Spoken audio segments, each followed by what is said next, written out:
Okay, everybody. I have a special guest for the podcast this week. I have a great friend of mine who I grew up with. We've known each other since we were wee little things.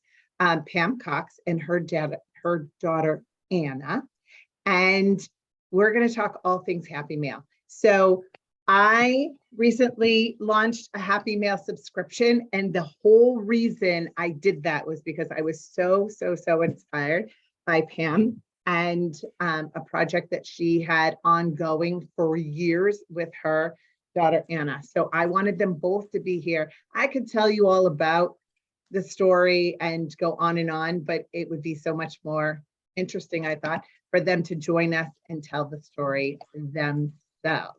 So, Pam, why don't you just introduce yourself? What do you do in the world? Where are you in the world now and normally? And just share with us where you are. All right, I am Pam Cox. I reside in northern Iowa, although today I'm on vacation, so I'm in a hotel in Alabama. So I am a stay-at-home mom and kind of looking at soon to be an empty nester and looking for a new job title, I guess. Stay-at-home mom works when you have kids on your roof, right? But yeah. But anyway, so yeah, my husband and I met in college and have 2 kids, and they're kind of the center of my objectives. So they're your everything. And you're a really awesome mom, which is part of the reason why we're here. So, and we are joined by her beautiful daughter, Anna, who just graduated from college and just has gotten her dream job, I believe. So Anna, why don't you introduce yourself? Yeah, so like you said, my name is Anna. I did just graduate in May from South Dakota State University. I'm still up in Brookings, South Dakota now. And yeah, like you said, I'm working for the university now. I'm working over in the admissions office, which is some work that I had pursued when I was a student.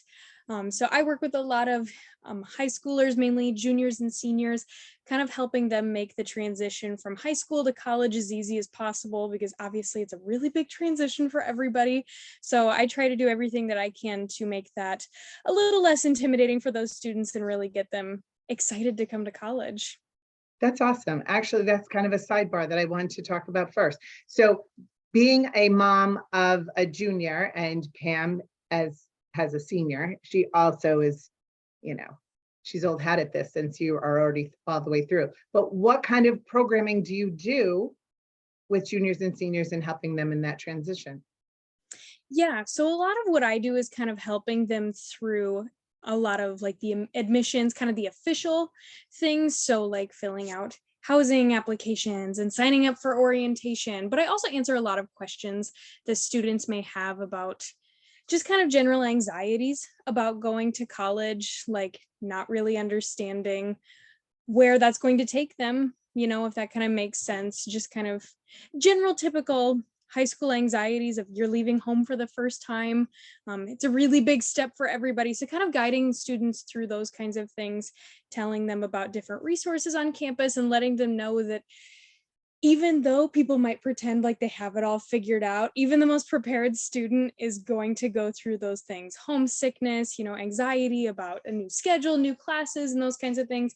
And really, I think it's really important to make students just know that they're not alone in that, even though it's tough, and it's going to be tough no matter what, but I feel like it's a little bit easier to go through it when you have somebody there to listen, who's been through it and knows kind of what that's like. That's awesome. And so you as a freshman starting college, what kind of college freshman were you? Were you like totally homesick or like, oh my gosh, mom, leave me on the curb, I've got this? It was definitely a little bit of both.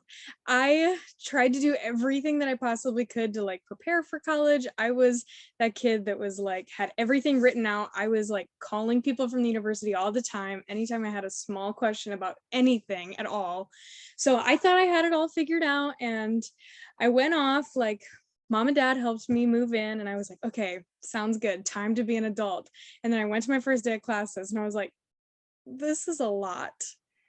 just because you don't know what to expect. And I thought I had it all figured out by having like my binders and that kind of stuff. But that was really like a come to Jesus meeting for myself to be like, wow, this is not quite what I expected, but I didn't really know what to expect. So there was a little bit of time where I was definitely calling mom a few times, like, I hate this so much, but it's just like I was just walking more than I had to get to class and just getting used to a new schedule. So yeah, I definitely really appreciated the independence just because I was really looking forward to growing, but I was also glad that mom was still there to let me call her when I needed to go crazy a little bit.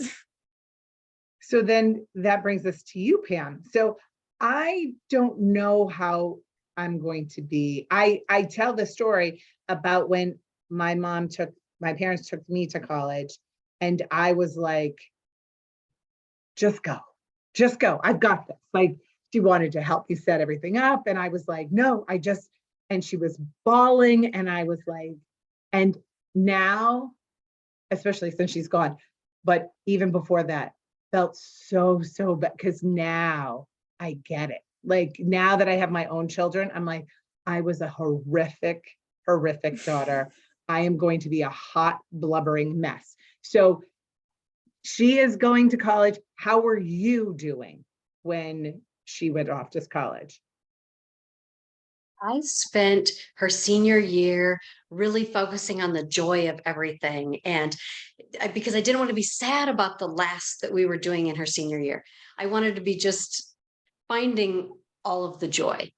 And then people would say, well, are you worried about her going to college in the fall? And I said, oh, this is what we've been preparing for, what it's all been about. This is the goal. We are getting there. And I really had myself convinced that, yeah, it's just going to be like another Tuesday. It's just that this one we move her to college. And so we got her to college, we moved her in, and I told her, I said, just so you know up front, I'm not leaving until your room looks like it's a home. And so that was what my heart needed to know. I am sending you out prepared.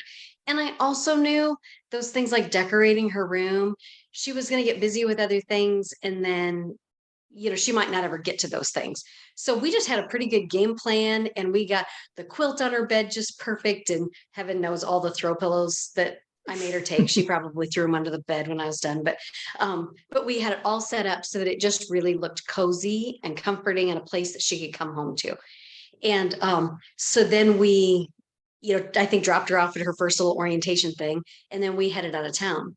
And then maybe 2 days later, I thought, wow, I walk by Anna's room and it's a little weird that there's no light on.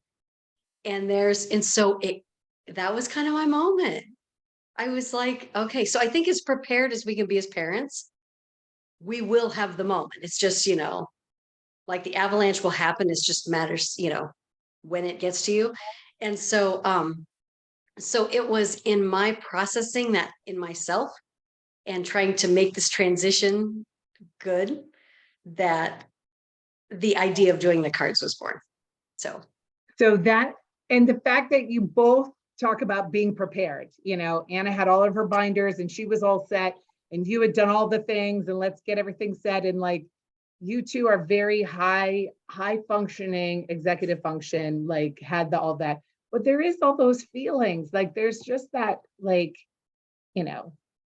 that disconnection. So then is born this idea. So share with us how this started. How did it start? The actual first seeds of this project, even though I didn't know what it was going to bloom into, actually started her junior year of high school. And Anna was selected to be part of an every 15 minutes program that our school was having. And it's a dramatization that's drunk and distracted driving awareness. And so Anna had been selected to be a part of this. And so Anna didn't know about it. It was a surprise to the students in it, but as parents, we knew. And because then she was taken from the room to represent someone lost. Anyway, it's a fantastic program, but one of our assignments that we had to do in preparing for that was we had to write her a letter. And it began something to the effect of, I found out today that you had died.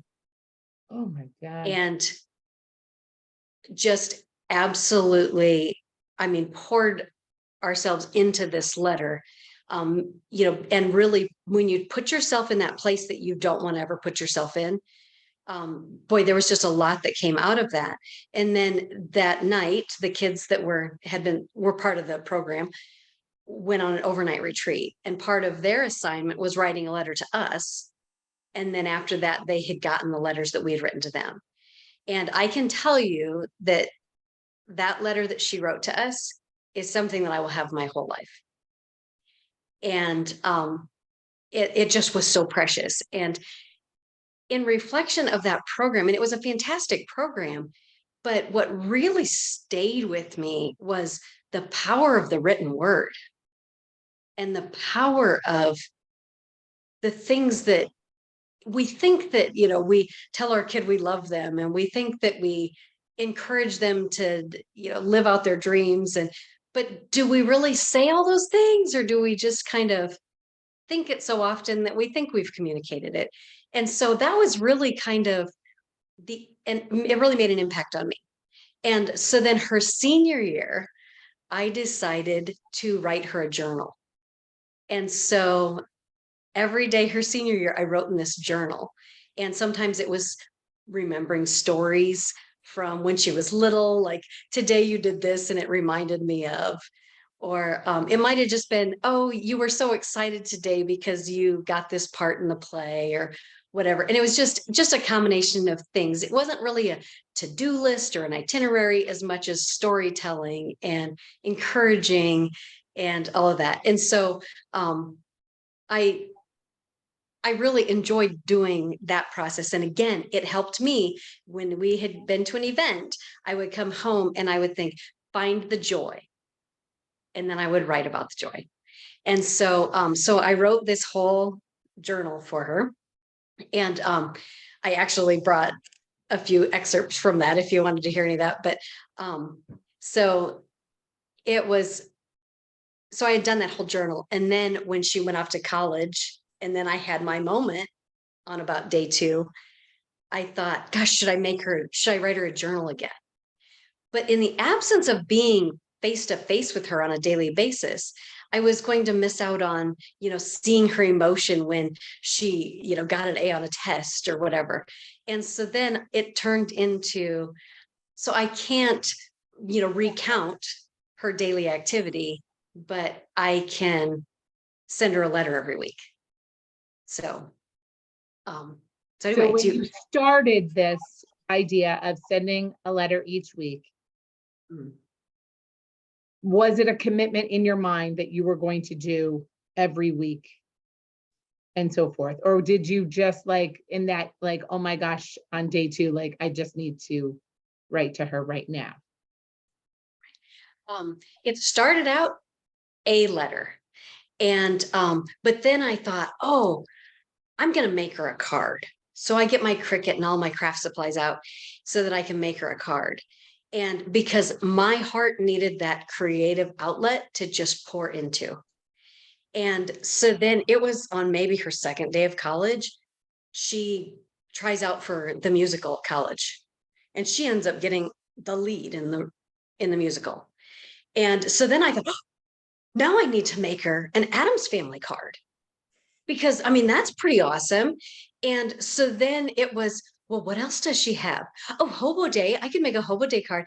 And then I just kind of got her calendar out, and I thought, she's going to have a choir concert this week. And she said, okay, there's nothing really this week, so I'll just throw in a card that has, a fun picture of, her from Halloween, or, whatever. And so it started out just a single, in the next hour, I want to make a card for Anna and then send her a letter, to I just got on a roll. And Anna received a couple of them. And then I had talked to her, and she said, well, she had somehow referenced this week's letter. And then I said, well, why do you say it that way? And she said, Well, I thought since I've gotten them for the last 3 weeks that I was probably going to keep getting them. So then you're on the then hook. yeah. So then at the end of the freshman year, and then because we kind of started out each semester when she would go back from Christmas break, and then I'd sit down and spend a couple days making cards for that semester.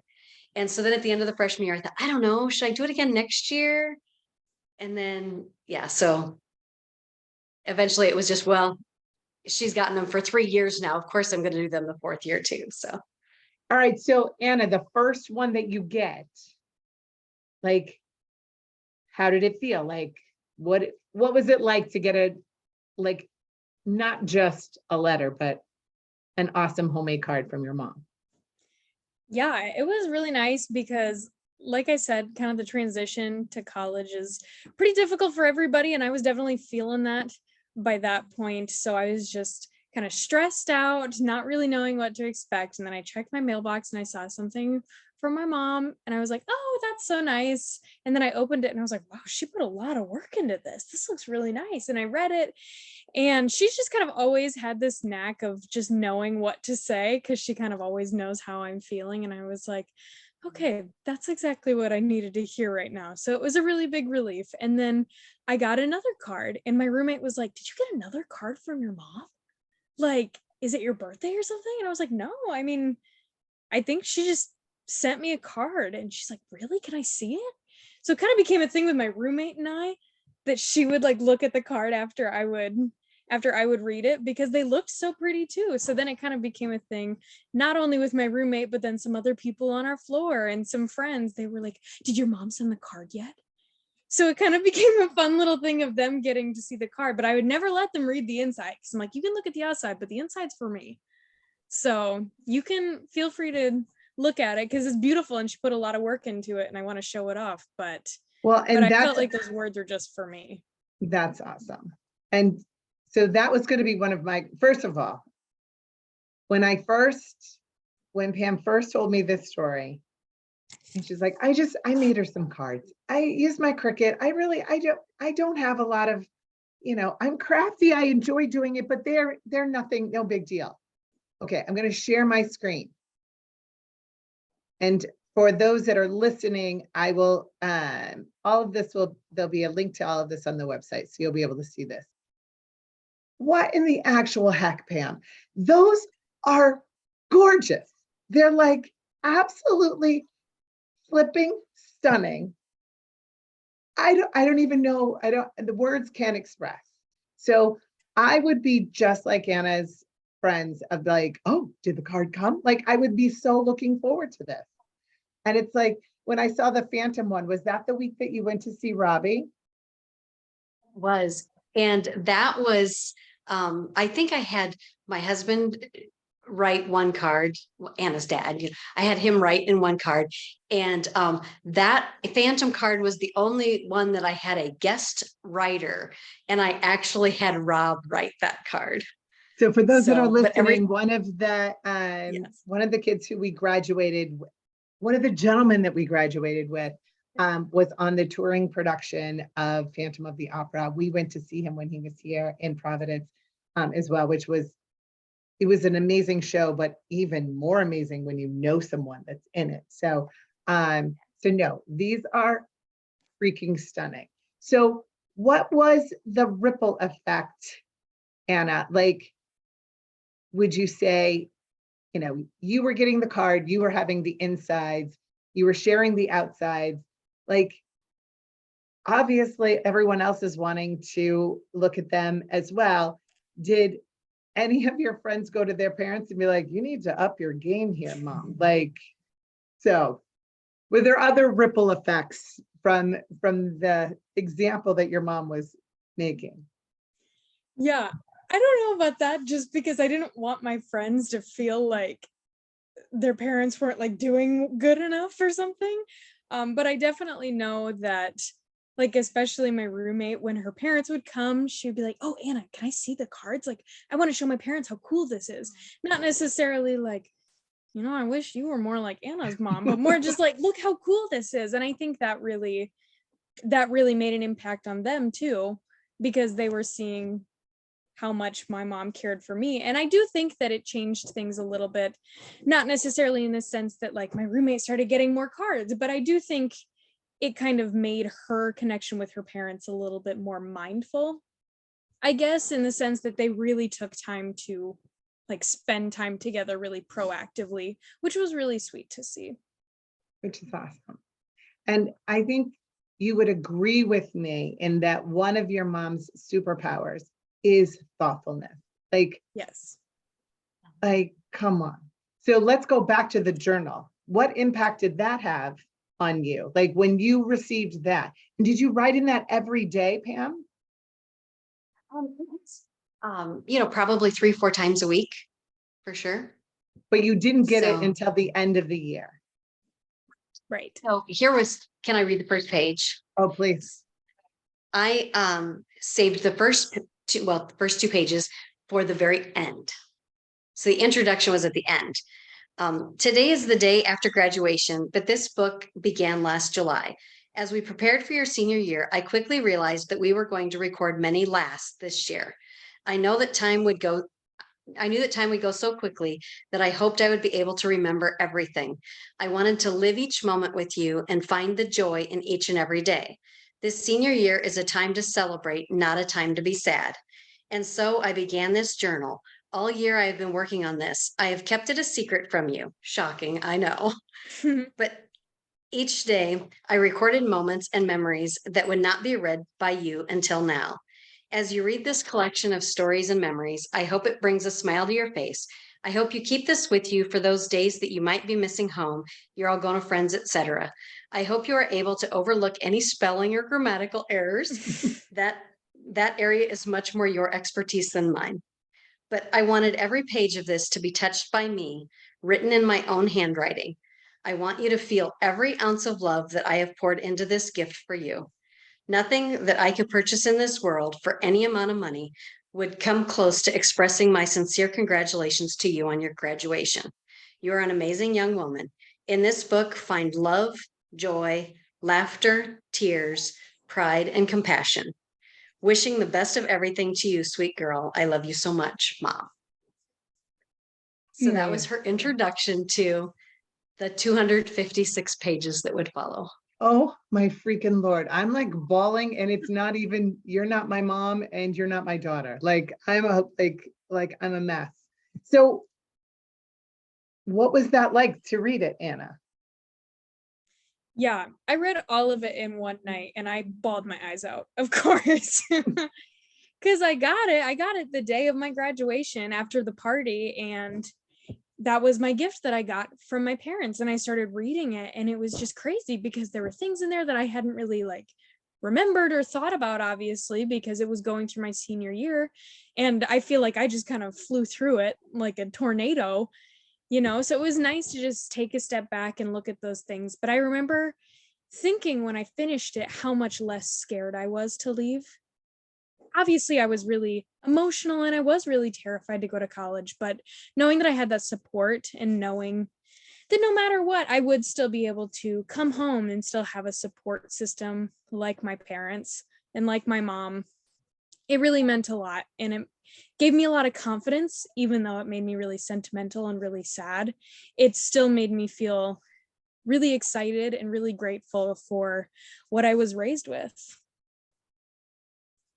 Absolutely.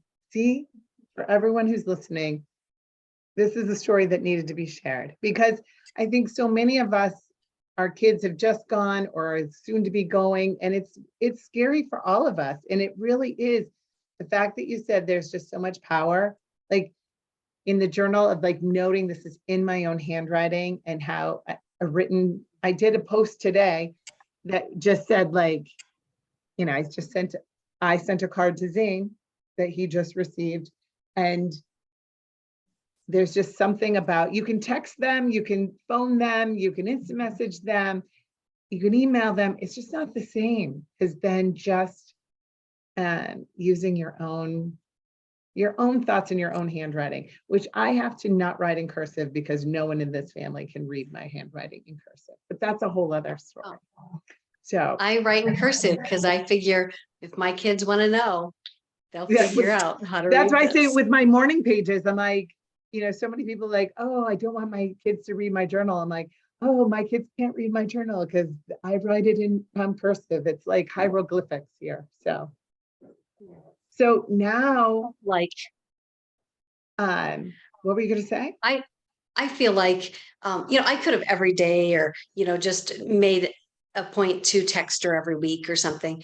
But I feel like with the written word and with sending her a card, that she would savor it a little bit more.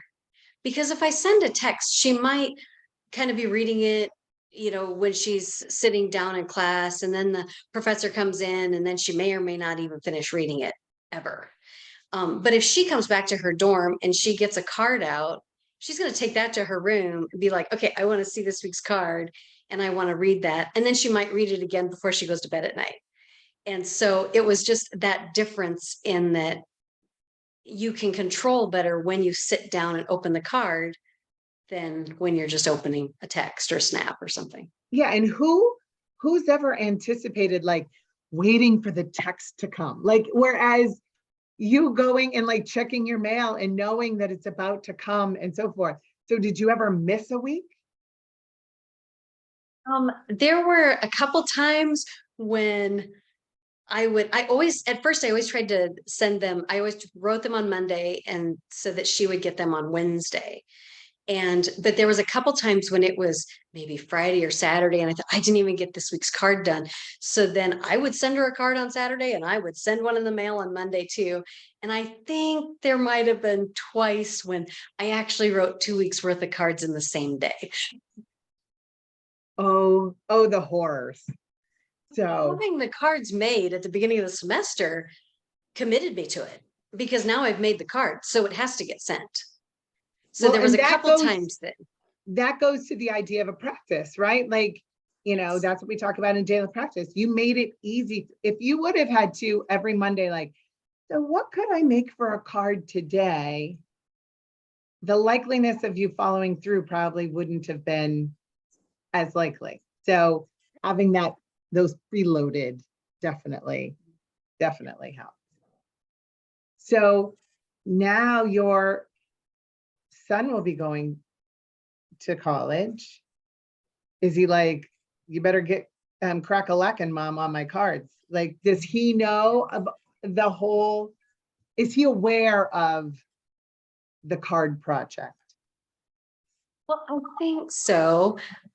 Being a boy, this stuff can be happening right around him, and he may or may not be catching all of it, but he's got the gist of it. But I would almost always show him the card that Anna was getting that week. But I loved the ones where I would just find some old picture of her when she was little and then make a card out of that. And so I'd asked John, I said, so when you go to college, do you want me to make cards for you too? And then there was one time when I asked him that, and the card was some picture of Anna when she was little. And he said, well, if they're like that, I do. So that was kind of sweet. So That's awesome. Awesome. So Anna, has all of these beautiful cards that your mom has sent you and all the thoughtfulness that she has in these types of things, have you followed suit? Do you have a strong, happy male practice yourself? Has this made an impact on how you acknowledge others? Yeah, it definitely has. I mean, kind of like what I said with my like roommate and her parents, I definitely feel like that had an impact on me about being more intentional about showing people and telling people that I care about them. And I do write notes sometimes. I mean, to my boyfriend especially, I'll just leave him like a note in the morning or something when he's going to work, things like that. I've definitely started doing a little bit more of that. But with my friends, I always try to stop them and really take a moment with them and say, like, I hope you know how much I appreciate you. Even though it's not written down, I want them to know that I do take time to think about them and I do love them a lot. And yeah, I guess that's something that I really learned from mom, is that if you do love somebody and you care about them that much, if you don't take the time to tell them, there's no guarantee that they're going to know how deep of an impact they have on you. So it's definitely made me think about that and reflect a lot more on how I communicate with the people in my life. That's I think amazing. when you were closing a couple of the shows that you were in, I think you gave cards to other cast members. I did, I yeah. remember that. Yeah, there have been a couple times where when I would be in a show, I would write a little note to everybody in the show and just say, like, I really have appreciated working with you. I always try to point out something about them that I really appreciated so they know that it's not just a like an XYZ just template that I'm writing their name at the top of it, just to know that it is personalized. So there are some things like that where I will take a little bit of time to write things out, but even when I don't do that, I do make time to tell them. But I have been known to write a few notes to people sometimes. That's awesome. And that's the thing. You don't have to write a book, or you do. I mean, you did, but in like for each of the cards, like it takes just a few minutes, but it's like we get so busy and we're doing all the things. But like I said, like having everything at your ready so that you can just say what you mean and actually say it out loud, because I think you're right. I think my kids have to know how much I'm so proud of them and how hard they're working and so forth. But do I actually say that out loud? I think what you were saying, like we just say it so much in our minds that they have to telepathetically know that that's what we're thinking, but not ever actually saying it. And I think it's nice to see. So, and you saved them all. Was there ever a concept of like letting them go, or was it always from day one, like I'm going to keep each and every one of these? Oh yeah, I have the album right next to me. I keep all of the cards, and yeah, because I've found them. I've always been somebody who's kept cards just because being written to has always been something that's really special to me. So basically any card that somebody's ever written to me, I've kept and I keep it in my closet. But yeah, when I got these, I was like, oh, there is no way these are going anywhere out of my hands, out of my sight. That is amazing. Absolutely freaking amazing. I can't thank you both enough for being here. I mean, this story, I loved it from the beginning. I bring it up all the time. I'm always telling Pam to tell the story. Tell that story about how you did the cards. And I'm so thankful for it, because like I said, that has what inspired me to do the Happy Mail subscription. And doing that, like for those that don't have a Cricut and craft supplies and the ability to have the foresight and the amazing talent that you have, like that just blows us all out of the water. But for us regular folks, when we just need a postcard quick with postage on it and let me just get it out the mail, that's but that's the thing is, it doesn't really, while it was probably fabulous to have all of those very tailored to you, I'm sure you would have loved it just as much if it was what's on the inside of the card more than what was on the outside. So thank you so freaking much for being here. And I'm sure everyone else is going to love this story just as much as I have. Yeah, thank you so much for Thanks having for having us. us.